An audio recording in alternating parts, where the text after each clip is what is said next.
I, com sempre, la secció que dedicam en el centenari de la Real Mallorca. 100 anys complirà a l'equip mallorquinista. Ojalà ja pugui complir lluitant a la segona divisió per intentar pujar a la primera. Això és el que tots desitjam. Si no, ho intentarem una altra ocasió. Al centenari, amb qui hem estat? Doncs hem estat amb un home que ens ha fet viure el millor trofeu que hem aconseguit. El millor trofeu que té el Real Mallorca és la Copa del Rei. Sí, sí. Qui va ser el que ens va dur a guanyar la Copa del Rei? Doncs va ser Gregorio Manzano. Gregorio Manzano, des d'aquí enviem una ferrada perquè ha mort el seu pare, condol i una abraçada forta de Gregorio, que ha tingut d'anar cap a casa seva, deixant l'equip del Xangai aquí a Palma, que tornarà, sembla, d'aquí demà o passat demà. Nosaltres hem estat amb Gregorio Manzano i ell ens parla com va viure aquesta època seva en el Mallorca. Una època gloriosa, no totes, perquè va haver una que van baixar, però sí que el resum és positiu. El comienzo de mi trayectoria tan importante que ha sido como entrenador en el Real Club Deportivo Mallorca data de un primer encuentro, quiero recordar, en un hotel de Madrid donde Pedro Tarrasa, creo recordar, y Pep Bonet fueron a entrevistarse conmigo para que me hiciera cargo del club, y ese fue el primer momento de comenzar esta bonita y larga trayectoria en Mallorca. A partir de ahí trabajamos ese primer año, como todo el mundo sabe, con un final fantástico, el día 28 de junio del año 2003, donde se conquistó esa Copa del Rey tan bonita, tan merecida y tan preciosa que ostenta el club en sus vitrinas. Y posteriormente pues hubo dos etapas, una más larga, desde el año 2006, cuando el 14 de febrero tomé de nuevo el avión de Madrid a Mallorca para... cuando tras la marcha de Héctor Cooper nos hicimos cargo del equipo para sacarlo de una posición delicada. Al final lo conseguimos y después hubo 4 años muy bonitos, eso sí, con mucha vivencia en todos los sentidos, de victorias, de derrotas, de récords, pero al final el equipo en la última temporada terminó en puestos europeos, que creo que también es digno de destacar. Y hay una tercera etapa menor, una etapa también complicada, donde Serra Ferrer me llama para intentar también sacar al equipo de los puestos de descenso después de la sustitución de Joaquín Caparrós, que al final en la última jornada luchamos para conseguirlo y desgraciadamente no se consiguió. Por tanto, en toda la trayectoria de esos 221 partidos que creo que fueron los que estuve dirigiendo al equipo en Primera División, aparte de los partidos oficiales de la Copa del Rey, bueno, pues hay un mundo para contar que ahora, pues en este momento solamente me quedaría con los más bonitos, con los más brillantes y sobre todo, y por encima de todo, con todos los futbolistas que estuvieron a mis órdenes en todas las temporadas y que sin ellos no hubiera sido posible escribir esa historia tan bonita del Mallorca durante esas 16 últimas temporadas que estuvo en Primera División y lógicamente correspondiendo al centenario que este año tan brillantemente se está homenajeando al club. El año de la Copa del Rey viene marcado porque previamente el equipo el año anterior había jugado la última jornada de Liga para no bajar a Segunda División. Ese recordatorio estuvo sobre la mesa cuando planificamos el equipo. También con grandes jugadores, con Eto'o, con Ibagaza, con Luque, con Engonga, grandísimos futbolistas. En la última jornada, en el descanso contra el Real Valladolid, el Mallorca estaba en Segunda División. Entonces, cuando empezamos a planificar la siguiente temporada, recordamos que teníamos que intentar mejorar aquellas posiciones para que el equipo no sufriera lo que había ocurrido la pasada temporada. Pero empezamos malamente, empezamos con 3 jornadas consecutivas perdidas y empezamos un poco a dudar si lo que habíamos hecho era lo correcto e incluso si el entrenador era el correcto, el que habían fichado, ¿no? Pero tuvimos calma, analizamos las cosas con tranquilidad, sacamos las conclusiones y después de hacer un récord de victorias consecutivas, 7 victorias consecutivas que nunca había hecho el Mallorca en Primera División, pasamos de la última posición a la segunda y a partir de ahí pues mantuvimos una línea regular en mitad de la tabla más o menos, un poco más arriba, un poco más abajo y fuimos escalando posiciones en la Copa del Rey donde tuvimos dos equipos que nos pusieron sobre las cuerdas y además cuando se jugaba la Copa del Rey en los campos de los equipos de menos categoría, como así fueron en Gramenet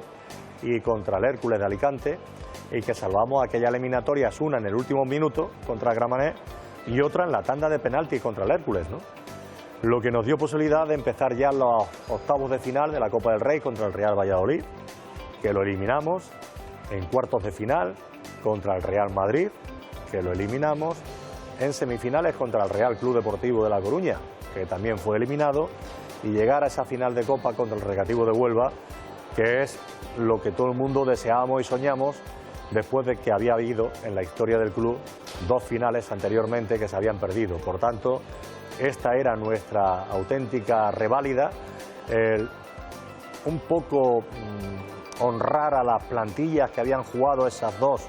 eliminatorias anteriores, que no hayan podido conseguir ese éxito tan bonito para el club, y nosotros nos preparamos concienzudamente esa final y creo que nos mentalizamos para ganarla, como así fue, por ese 3-0 y que al final, sobre todo a esos 15.000 mallorquinistas que viajaron a Elche, darle esa satisfacción en directo y por supuesto a todos los aficionados que se quedaron en Mallorca, a nuestro regreso ofrecerle ese bonito título. Ya digo que fue un año hermoso, bonito en toda su dimensión y que por supuesto está guardado en los corazones de todos los mallorquinistas y en los corazones de todos los profesionales que lo hicimos posible. La segunda etapa viene marcada lógicamente por una salvación bastante complicada y difícil que estaba ese año, que al final lo conseguimos, y a partir de ahí empezamos a planificar temporada por temporada todo lo que creíamos que era conveniente hacer para que el equipo no tuviera que pasar por esas mismas situaciones de agonía clasificatorias, ¿no? Y en esas temporadas hay de todo, ¿no? Podríamos enmarcar cosas muy bonitas, entre ellas muchos récords de victorias consecutivas en casa, de puntos en segunda vuelta, de jugadores que habían sido internacionales con nosotros por primera vez, y por encima también una cosa muy bonita que pasó en el club, y es que tuvimos en nuestro poder a un jugador que hizo en España, y creo que es el último después de los dos grandes jugadores que ahora mismo están, tanto Cristiano Ronaldo como Messi, ser el Pichichi de la Liga Española. Pertenecía al Mallorca, se llamaba y se llama Dani Huiza. Ese año creo que fue muy bonito porque fue un año donde el equipo trabajó de manera maravillosa para conseguir este galardón individual, pero a nivel colectivo el equipo quizás también en esa época hay otra historia que recuerdo, y es estar 38 jornadas consecutivas en Europa. Eso también en la historia del club creo que es un récord que no se había hecho hasta entonces. En España también son pocos equipos, modestos, que pueden estar desde la jornada 1 a la jornada 38 en puestos europeos, y todo eso pues fue un cúmulo de trabajo continuado por parte de todos, desde los presidentes que estuvieron, desde los jugadores que estuvieron, de la dirección deportiva, y yo guardo un gratísimo recuerdo, a pesar de que al final hay un periodo convulso en la institución con cambios de presidentes, de propiedades y tal, pero si nos quedamos con lo deportivo, creo que la afición disfrutó de unos muy buenos años de fútbol, con muy buenos jugadores que vieron pasar por las filas del Mallorca, y no me gustaría mencionar a ninguno en particular porque fueron muchos, pero en la retina se nos quedan el trabajo de Jurado, de Aduriz, de Mario Suárez, de Arango, de Clever Santana, de Aguate, de Núñez, muchísimos que sería innumerable decir que tuvimos la satisfacción de poder disfrutar de su fútbol aquí en Mallorca, y que terminó esa temporada en puestos europeos en la última jornada, en muy poco tiempo en puestos de Champions, que fue cuando el Sevilla en la última jornada marca en el tiempo de descuento en Almería, y nosotros después de nuestra victoria con el Español pasamos al quinto puesto, que luego consiguientemente por los problemas institucionales pues el equipo no puede disputar la UEFA, pero el mérito deportivo ahí queda, y ese es un recuerdo también imborrable, y además para mí personal y profesionalmente muy querido, muy añorado y muy metido en mi tarea de entrenador aquí en el Mallorca. Sí, hubo un momento delicado en el club, puesto que hubo un cambio de propiedad,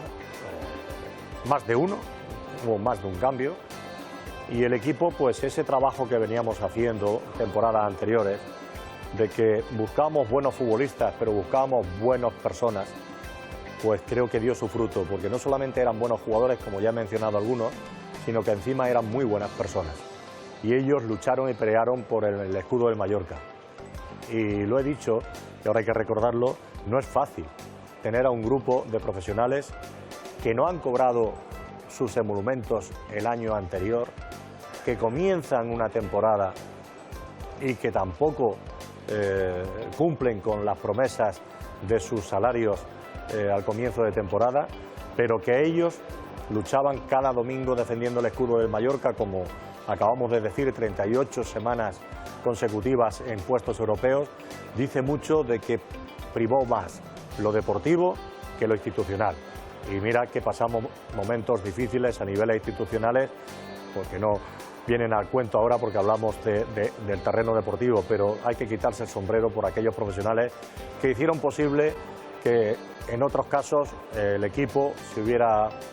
venido abajo, la institución lo hubiera sufrido y a lo mejor estaríamos hablando de otras situaciones deportivas en la historia del Mallorca, pero no fue así, gracias a Dios, y yo al final de temporada le di las gracias a todos por el trabajo que habían hecho y porque sobre todo habían defendido una causa y un color,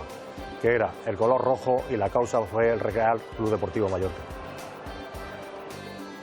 El partido, yo creo que tendríamos que irnos al día 2-3 de mayo, creo. Esa fecha jugamos en el Santiago Bernabéu contra el Real Madrid y aquel resultado de 1-5 creo que quedará marcado en la historia del club por el resultado, pero además cómo fue el resultado, porque fue en el descanso perdíamos 1-0 y en la segunda parte hicimos 5 goles que creo que fueron lógicamente un bombazo a nivel deportivo y a nivel de la institución, esa victoria tan importante que podríamos añadirla a la final de la Copa del Rey, ese 3-0 con el Recreativo de Huelva, como los dos partidos en la historia que he vivido yo más importante. Un jugador, sería injusto nombrar a uno y no nombrar a muchos, pero me quedaría por encima de todos con Caño y Bagaza. Para mí es el futbolista que cuando no estaba en el equipo, pues quizá le faltaba el motor que ese equipo necesitaba para jugar, para pensar, para canalizar, para hacer muchas cosas, aunque la historia del club está marcada por Samuel Eto'o, porque era el que realmente definía todo el trabajo de todo el equipo, aparte de otros muchísimos jugadores que, bueno, no voy a nombrarlos a todos. Capitán, el capitán del club que levantó la copa fue Miguel Ángel Nadal, un símbolo en Mallorca y un símbolo también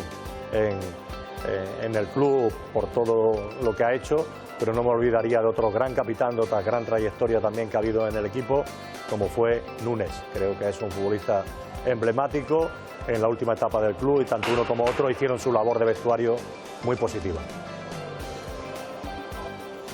Bueno, ahora mismo la historia del Mallorca se está viviendo una situación distinta. Se está en distinta categoría, lamentablemente, y se está viviendo también un cambio de institución, de propiedad, y lo que está claro es que ahora pues tienen que trabajar para que en un futuro se vuelva,